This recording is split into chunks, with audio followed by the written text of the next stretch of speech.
devoir numéro 6 qui compte pour 25 %, je répète, qui est à remettre le 3 juin. Écoutez, c'est à la fois une coïncidence ou non, là, j'avais un peu ce sujet-là dans ma banque, dans mes projets de recherche habituels, mais là, étant donné la situation, je veux vraiment que tout le monde puisse avoir la chance de travailler sur le modèle SIR qui modélise exactement la situation dans laquelle on se retrouve en ce moment. Donc, vous allez, à travers ce devoir, utiliser surtout des équations différentielles pour modéliser le comportement d'une épidémie. Sachez évidemment que ce modèle-là est très représentatif de la réalité, mais n'est pas parfait. Il y a certaines hypothèses qu'on va laisser de côté parce que, évidemment, plus on inclut des hypothèses, plus on inclut des choses pour coller la réalité, plus mathématiquement, souvent, ça devient compliqué. Donc là, je me suis dit, on va prendre le modèle qui est à la fois le plus réaliste et mais qui également est capable d'être réalisable là, avec les outils mathématiques que vous avez développés au cours de vos études collégiales. Donc, dans une épidémie, c'est quoi les choses qui nous intéressent là, si on se transforme en épidémiologiste, c'est-à-dire qu'on veut être un expert des épidémies? Bien, les critères, là, les questions qu'on va se poser souvent sont les suivants. C'est ça que vous allez répondre à travers le devoir. Donc, d'abord, qu'est-ce qui fait qu'une épidémie se déclare? Il y a un virus qui arrive, oui, mais qu'est-ce qui fait qu'il va se propager et qu'on puisse appeler ça une épidémie? Donc, on va le définir par, dans le fond, le contexte, mais également mathématiquement. On veut savoir, c'est quoi la proportion, ça c'est peut-être la plus importante, quand il y a une épidémie, c'est quoi la proportion de la population qui va être infectée? Ça a un lien direct avec, évidemment, la contingence là, dans le système de santé. C'est la raison pourquoi en ce moment on est confiné, à vrai dire, c'est que si le pic est trop grand, il y a trop de gens qui vont se retrouver à l'hôpital, on va être débordé, il va y avoir des choix un peu difficiles à faire là, au niveau de qui on soigne pas. C'est ce qu'on veut éviter. Donc, très important d'être en mesure de prédire le pic, le sommet de l'épidémie. Ensuite, l'épidémie éventuellement s'estompe. Bien, il y a une certaine proportion de la population qui n'aura pas été infectée. Quelle va être cette proportion? On va s'intéresser à ça. Et on va aussi se poser la question, peut-être qui est la plus intéressante au niveau de la situation dans laquelle on vit. On veut avoir une représentation graphique de la propagation du virus. Là, on pense tout de suite à la fameuse courbe à aplatir. Mais on veut être en mesure de la tracer. Puis on veut aussi être en mesure de vérifier, de valider que sur papier, du moins, les mesures qu'on met en place par la santé publique vont être efficaces. Donc, c'est les 4 choses, les 4 grands thèmes du devoir. Il va y avoir 2 volets. Là. Les questions, je les ai séparées en 2 parties. Une partie théorique et une partie pratique. Donc, la partie théorique, bien, ça va être quelque chose que vous pourriez faire pratiquement papier-crayon. Vous pouvez utiliser un logiciel si vous voulez, mais c'est le genre de truc, vous allez voir, là, ça va vraiment bien si vous concentrez, vous faites des maths comme n'importe quel cours de calcul intégral ou différentiel ou maths pour les sciences que vous avez fait. Vous y allez de cette façon, alors qu'il y a une partie pratique où là, vous n'aurez pas le choix. Il y a un petit calcul, vous allez utiliser la calculatrice à un certain point, là, mais c'est surtout avec Maxima que vous allez faire la partie pratique. Et c'est là que vous allez utiliser toutes les notions théoriques qui ont été développées dans la première partie pour ensuite les mettre en pratique, les utiliser avec Maxima, entre autres. Rien ne vous empêche, je ne vous conseille pas nécessairement de faire toute la partie théorique et ensuite toute la partie pratique. Vous pouvez très bien, vous allez voir qu'à certains moments donnés, dans la partie pratique, je fais référence à un résultat obtenu dans la partie théorique. Donc, ne vous gênez pas pour y aller comme ça. Là. Faites un va-et-vient entre les deux, peut-être. Ça risque d'être un peu plus intéressant parce que si vous faites juste la partie théorique, peut-être que vous allez perdre un peu vous allez perdre la perspective là, de pourquoi, qu'est-ce que vous êtes en train de faire réellement, alors qu'on est dans des problèmes très appliqués. Là, étant donné la situation, je vais vous donner un coup de pouce. Je vous donne déjà 3 sources très pertinentes. Donc, ces 3 sources-là, si vous les consultez, vous allez vraiment avoir pratiquement tous les outils, je dirais, pour résoudre le devoir, pour faire les numéros du devoir. Évidemment qu'il y en a d'autres sources, ne vous gênez pas, mais soyez perspicace dans vos recherches. Si, par exemple, vous allez sur YouTube pour écouter une vidéo, très bonne idée. Mais tapez modèle SIR, mais on veut un point de vue mathématique. Fait que peut-être les équations du modèle SIR, mathématiques, modélisation. C'est vraiment les mots-clés. Il faut vous habituer à faire des recherches intelligentes sur Google. Je vous en donne 3 sources. Mais je pense que si vous faites une petite recherche sur YouTube, vous allez avoir une mise en bouche qui va vraiment vous expliquer pratiquement mot à mot ce qu'on s'en va faire dans le devoir. Donc, ne vous gênez pas. Puis si vous avez d'autres sources, peu importe, sur Acromat, par exemple, ben, ne vous gênez pas là, pour les ajouter éventuellement dans votre bibliographie. Justement, la remise. Donc, qu'est-ce que vous allez me remettre? Un peu comme le devoir numéro 4, vous allez avoir un fichier .tech. Et là, je fais une parenthèse. Quand vous me remettez votre devoir, j'ai uniquement besoin du fichier .tech et évidemment des images que vous y avez greffées. Et là, il va y avoir de la bibliographie et votre dossier, votre fichier Maxima. Si vous me remettez le PDF, tant mieux. Mais en théorie, moi, je vous dis ce que je fais. J'ouvre le .tech, je compile. Il faut que ça compile. C'est ça que je vais corriger. Donc, assurez-vous que ce que vous me remettez compile de la bonne façon. OK? Je n'ai pas besoin d'avoir le fichier .log, les fichiers, je dirais, temporaires ou les fichiers qui servent de compilation là, en termes de visionnement. Vous n'êtes pas obligé de les inclure. Parce que de toute façon, moi, je les efface. Je veux juste prendre le .tech et passer sur compilation pour voir si ça fonctionne. Question théorique. D'abord, un peu, ça ressemble quand même, vous allez voir, c'est pas pour rien qu'on a fait le devoir numéro 4, là, ce sont des problèmes de compartiment. Contrairement au devoir sur la médication, sur la pharmacocinétique, il n'y a pas 2 compartiments dans notre modèle, il va y en avoir 3.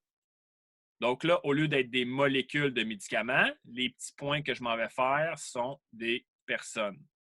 Donc, imaginez-vous ici qu'il y a des personnes qui sont, qu'on va appeler saines, qui, tranquillement, pas vite, vont se faire infecter par le virus. Donc, vont se retrouver dans le bassin des infectés. Et les infectés, eux, vont guérir. Donc, ils vont aller dans le bassin des rétablis. 3 compartiments, 3 équations différentielles. Les équations différentielles, vous devriez faire un petit rappel là-dessus. Je me suis rendu compte que vous étiez rouillé, peut-être c'est normal. Ça mesure le taux de variation instantanée pour un réservoir. Le compartiment S, à quelle vitesse il se vide?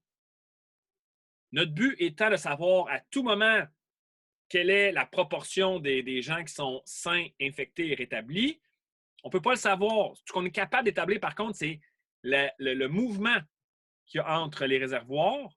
Donc, le déplacement qu'il y a ici, on est capable de le décrire.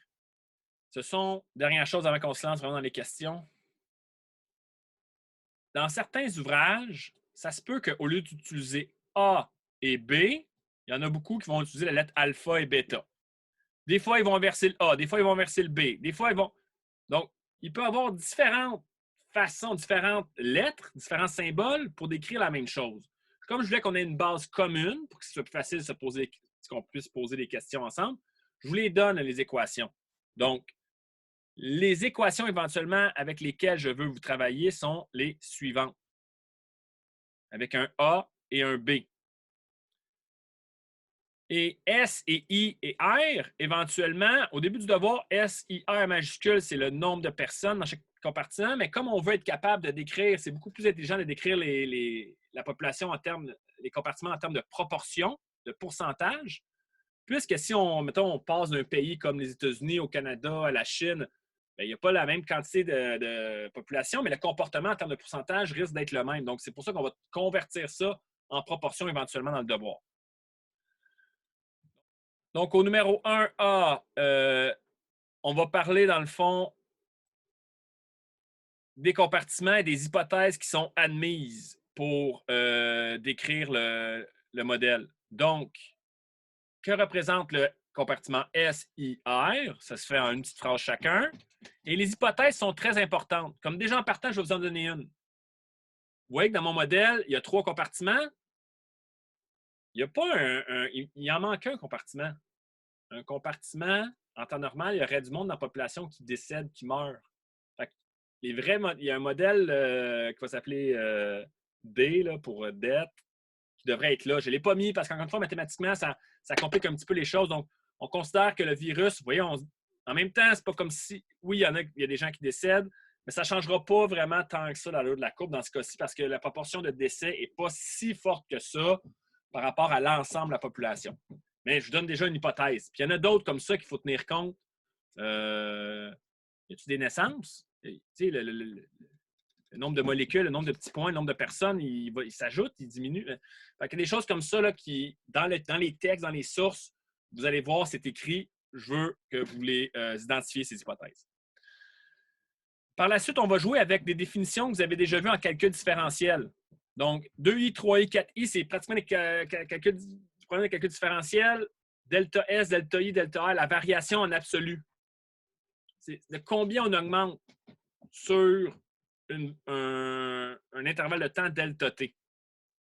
Donc, on est en train de construire, vous allez voir, là, ce qu'on fait dans le fond, c'est construire notre TVM, notre taux de variation moyen. Donc, on trouve de combien ça l'augmente. Et là, à la question 3i, on dit, si je connais la population saine, par exemple, à un moment T, je devrais être capable de trouver la population saine à un moment T plus delta T. Fait que, mettons en journée. À la journée 0, la journée 1, la journée 2, est-ce que si je connais delta S, l'augmentation ou la diminution de gens dans le compartiment S, je ne serais pas capable de trouver la population saine au total le jour suivant, 2 jours après, 3 jours après. Et ça, on fait ça pour SIR. Et éventuellement, ça va nous donner une relation de récurrence. On va être capable, à partir d'une journée, de trouver la proportion de SIR à la journée 2.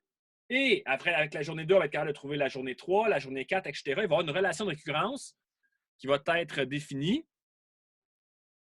Et ça va nous permettre éventuellement d'arriver avec une construction graphique du modèle. On y arrive dans la partie pratique tout à l'heure.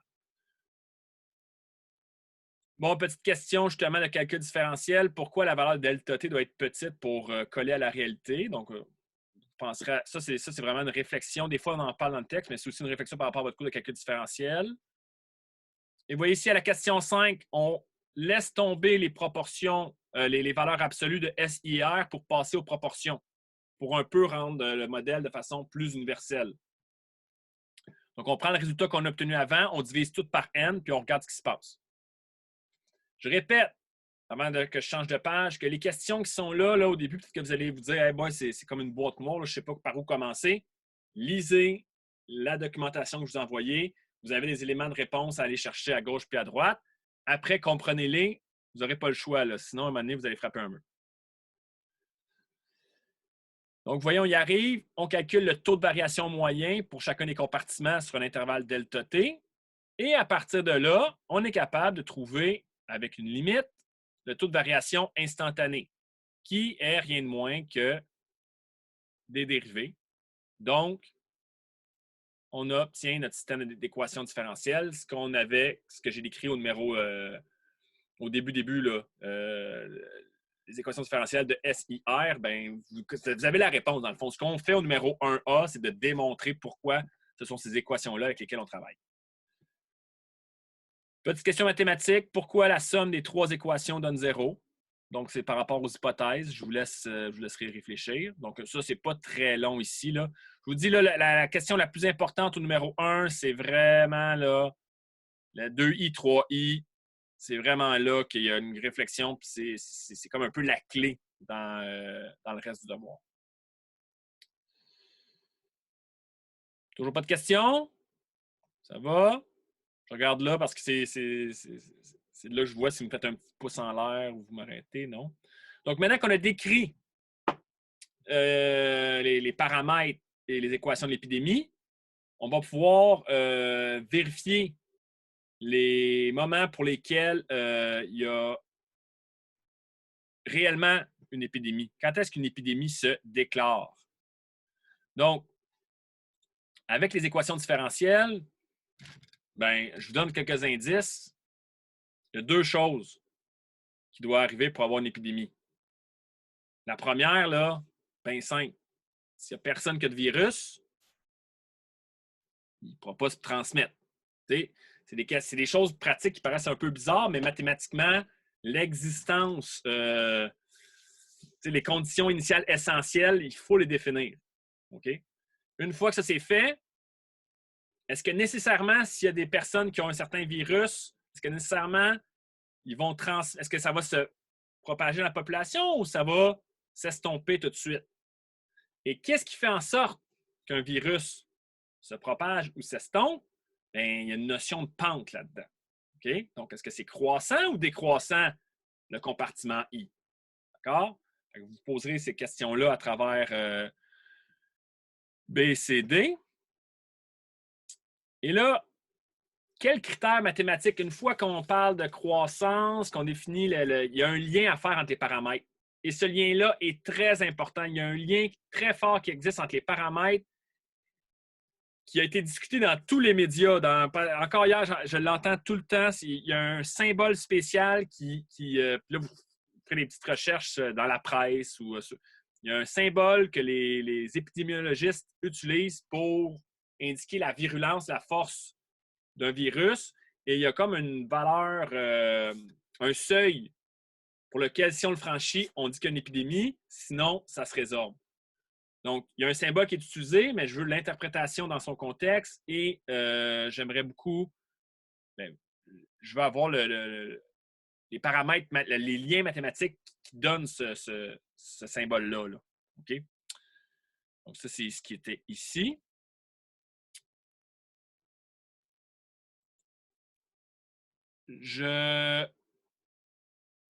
Oui, on parle ici d'immunité collective. Oui, c'est ça. Donc, une des stratégies qui est mise en place, qu'on a entendu dans les médias, c'est l'immunité collective. En anglais, herd immunity. Donc, herd pour la horde. Là, Donc, une immunité collective, qu'est-ce que ça veut dire exactement? Vous irez lire là-dessus, mais mathématiquement, dans notre modèle, qu'est-ce que ça représente? Qu'est-ce qu'on essaie de faire? OK? L'immunité collective, ça pourrait être, par exemple, un vaccin ou ça pourrait être faire exprès pour que certaines personnes attrapent le virus.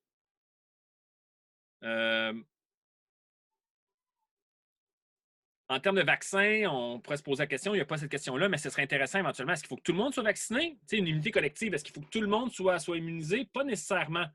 Tout ce qu'on veut, c'est de faire en sorte que l'épidémie s'estompe.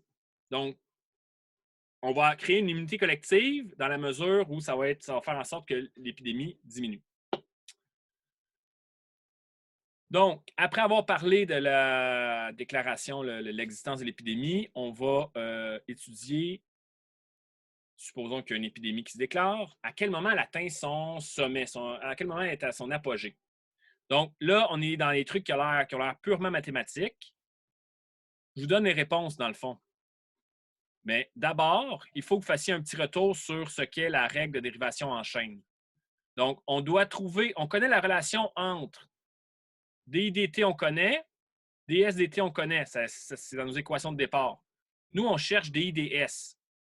Mais il y a un lien à faire avec la règle de dérivation en chaîne pour nous permettre de partir de ces deux équations-là et d'arriver à la troisième. Ce n'est pas difficile comme traitement mathématique, mais il faut juste se rappeler ce qu'est la dérivation en chaîne et comment ça fonctionne. La dérivation implicite aussi là-dedans. Une fois que vous allez avoir la dérivée de i par rapport à s, on va pouvoir résoudre par variable séparable. Donc, ça va être une équation différentielle que vous êtes capable de résoudre avec les outils que vous avez développés en calcul intégral, que vous avez fait encore plusieurs fois. C'est quand même plusieurs fois dans le cadre du cours. Et vous allez obtenir ce résultat-là. Donc, vous allez intégrer, vous allez mettre votre DI, votre DS, intégrer de chaque côté. Vous allez obtenir cette équation-là. Il va y avoir une constante d'intégration C. Donc, ça met la relation entre I et S. Une fois qu'on a ça, il y a des petites subtilités à comprendre, mais je vous demande de démontrer avec les valeurs initiales suivantes je vous demande de trouver la valeur, bien pas la valeur, mais démontrer que la constante C va être égale à ça ici. Donc, vous allez être capable de remplacer C là. Et là, il va y avoir une petite réflexion à faire par rapport à prendre cette équation-là et remplacer qu'est-ce qui se passe entre les paramètres quand il y a un sommet. La pente est nulle. Si la pente est nulle, la dérivée vaut 0, donc l'équation différentielle. Puis là, vous allez pouvoir trouver un lien entre I et S et remplacer ça dans l'équation ici. Et vous allez être en mesure de trouver le I max, qui est dans le fond la proportion maximale des gens qui ont été infectés. Donc là, on est vraiment dans quelque chose qui, mathématiquement, n'est pas si difficile, mais qui demande beaucoup de réflexion. Encore une fois, les sources, vous pourrez les consulter. Si c'est trop dense, là, vous communiquez avec moi, puis je peux peut-être vous vulgariser un peu plus.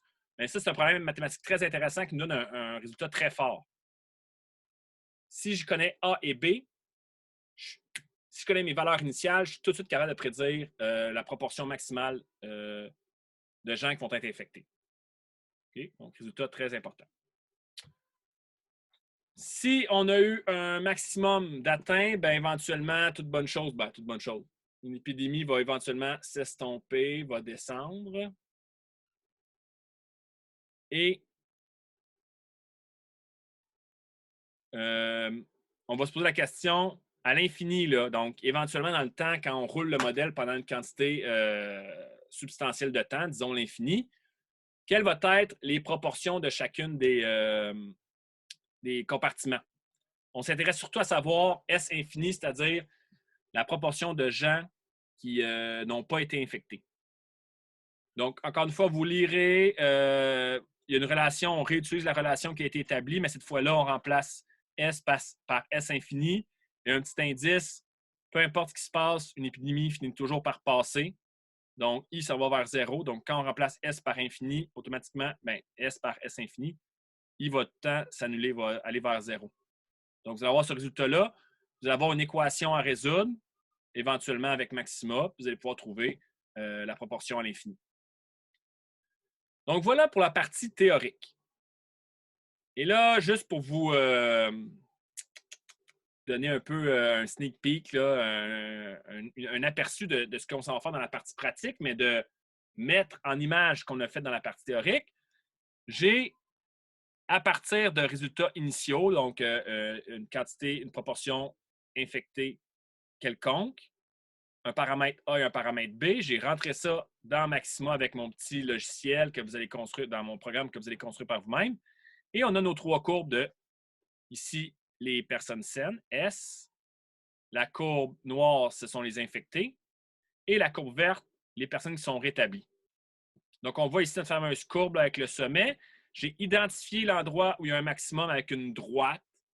Parce que mathématiquement, trouver le moment, c'est un peu douteux. Là. C'est plutôt quelle est la proportion maximale. Donc, je représente avec une droite. Et ici, on a une asymptote en mauve, fuchsia, rose, à l'infini, la proportion de gens qui n'ont pas été infectés. Donc, ça, c'est exactement qu'est-ce que vous allez faire dans la partie pratique.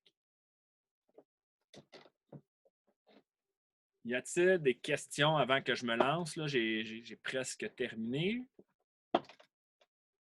Non, ça va bien. Je continue. Donc, dans la partie théorique, on a établi une relation entre une valeur, par exemple S, ça peut être SI ou R, là, mais une valeur S à un certain moment, on est capable de trouver la relation, si on donne un intervalle de temps delta T, on est capable de trouver la valeur des personnes saines au moment suivant.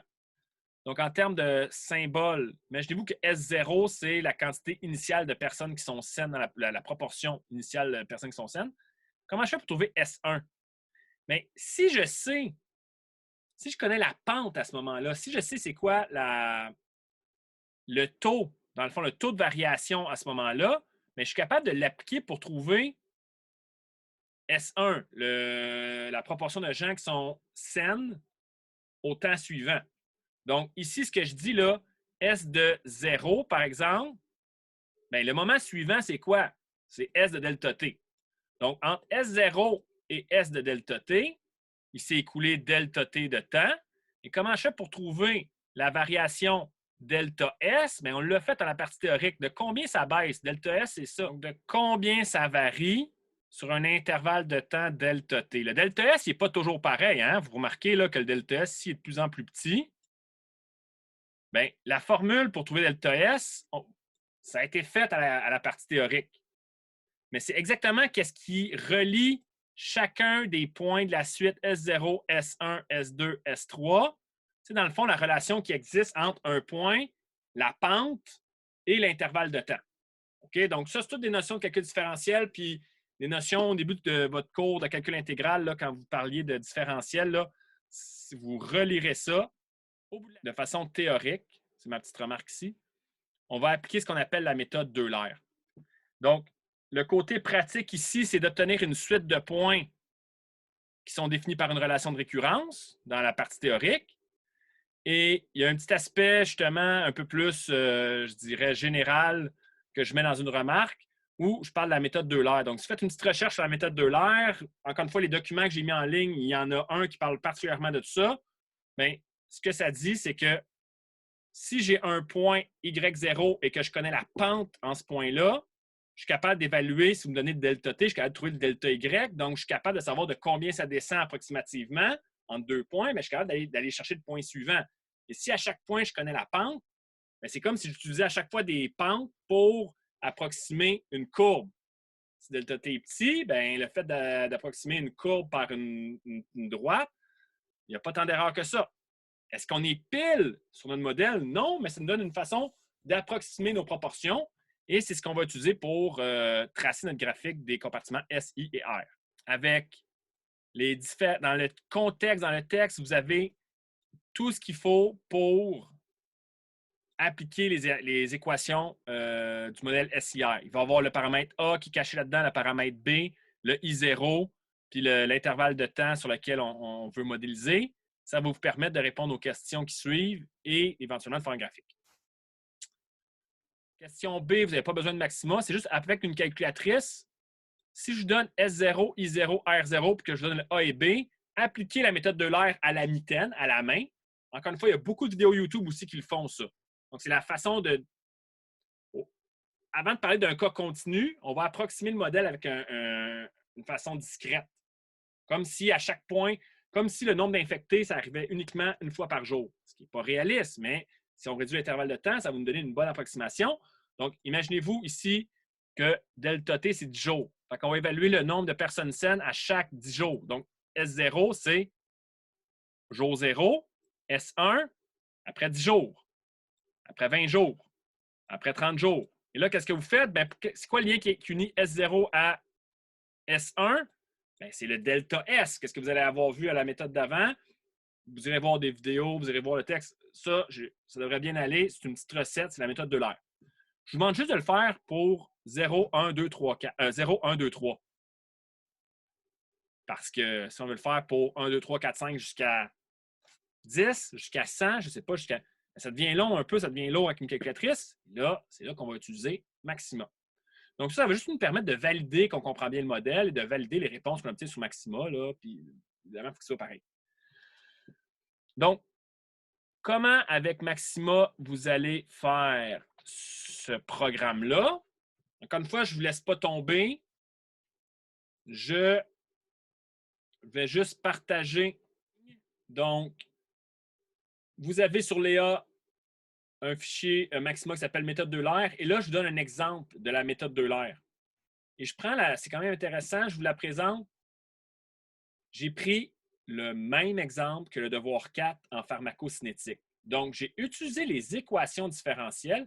Là, je vous ai mis du texte pour expliquer. On définit nos paramètres, on définit la relation de récurrence. Donc, ça, c'est si vous faites votre devoir en même temps, la partie théorique en même temps que la partie pratique, peut-être que pour le moment, ça va être du chinois, mais vous allez vous en sortir.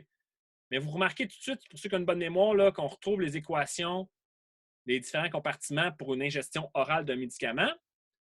Et à partir de ces deux relations-là, la troisième, c'est celle du temps, là, mais à partir de ces équations différentielles-là, on crée une suite de points. Et là, c'est comme si je trouvais C0. Vous obtenez la courbe noire qui est dans le fond la présence du médicament dans l'estomac et la présence de médicaments dans le sang. Donc, c'est exactement les courbes que vous auriez retrouvées si on traçait les solutions des équations différentielles du devoir 4. Vous remarquez que ce sont des segments de droite. On a utilisé des pentes et non pas des courbes. Mais plus on prendrait un delta t petit, plus on s'approcherait d'une valeur, d'une approximation qui aurait l'air d'être une courbe. Donc, voilà pour ça. J'en ai même profité pour regarder ici ce qui se passe lorsqu'on réduit l'intervalle de temps. Vous avez tout ce qu'il faut pour faire la partie pratique. Donc, je reviens au devoir. Donc, ici, là, utiliser Maxima pour générer les valeurs SIR, c'est fait, là, dans le fond, avec ce que je vous ai présenté avec Maxima, mais pour un autre type d'équation. Fait que changer les équations, changer les paramètres, l'affaire est, ça va bien, là. OK?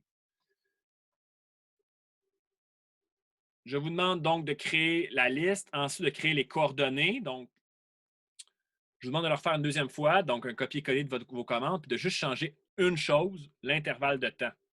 Donc, de réduire, non pas sur 10 jours, mais sur un jour pour avoir un graphique qui est un peu plus lisse, de se rapprocher des vraies valeurs au niveau du maximum et des valeurs à l'infini. Ensuite, avec ce que vous avez fait de façon théorique, vous êtes en mesure d'utiliser Maxima puis de rentrer l'équation pour trouver Imax, trouver la proportion maximale de gens infectés, et de me le mettre sur un graphique et d'observer que ça fonctionne, hein, que le sommet de la courbe des infectés, c'est bel et bien ce que vous avez trouvé. Je vous demande de faire la même chose, donc de résoudre l'équation que vous avez vue dans la partie théorique pour déterminer la proportion de gens qui n'auront pas attrapé le virus à l'infini lorsque l'épidémie va être résorbée. Vous me le mettez sur le graphique, puis l'asymptote de la droite devrait coïncider avec la fin de la courbe S. Dernière question, qui est peut-être la plus importante. Si on met des mesures en place, par exemple, de distanciation sociale ou d'immunité collective, quelle est l'influence que... Non, comment on fait au niveau mathématique pour traduire ces mesures-là? Et comment on fait pour visualiser, pour s'assurer que ça va bel et bien fonctionner dans notre modèle? Donc, une distanciation sociale, ça joue sur quels paramètres? C'est la question que je vous pose, que vous allez devoir réfléchir, vous allez chercher un peu. Et graphiquement, quel impact ça a sur les courbes? Bien, vous la connaissez, la réponse, honnêtement, là? Mais là, vous allez pouvoir l'observer par vous-même. Même chose au niveau des immunités collectives. Si des gens sont immunisés dès le début de l'épidémie, soit en ayant attrapé la maladie rapidement, ou soit, puis en ayant été évidemment isolé, tout ça, ou en ayant reçu un vaccin, sur quel paramètre on joue? Jouez sur ce paramètre-là par vous-même en vous amusant et observez graphiquement qu'est-ce qui se passe. OK? Donc, vous devriez avoir un graphique au début pour delta t égale 10 jours, un autre graphique pour delta t égale 1 jour. Sur ce graphique de référence, vous allez me mettre la droite Imax, la droite S infini.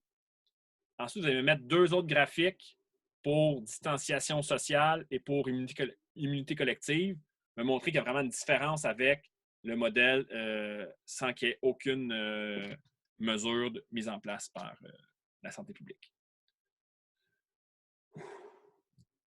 Voilà. Ça fait le tour. J'ai terminé la présentation du devoir.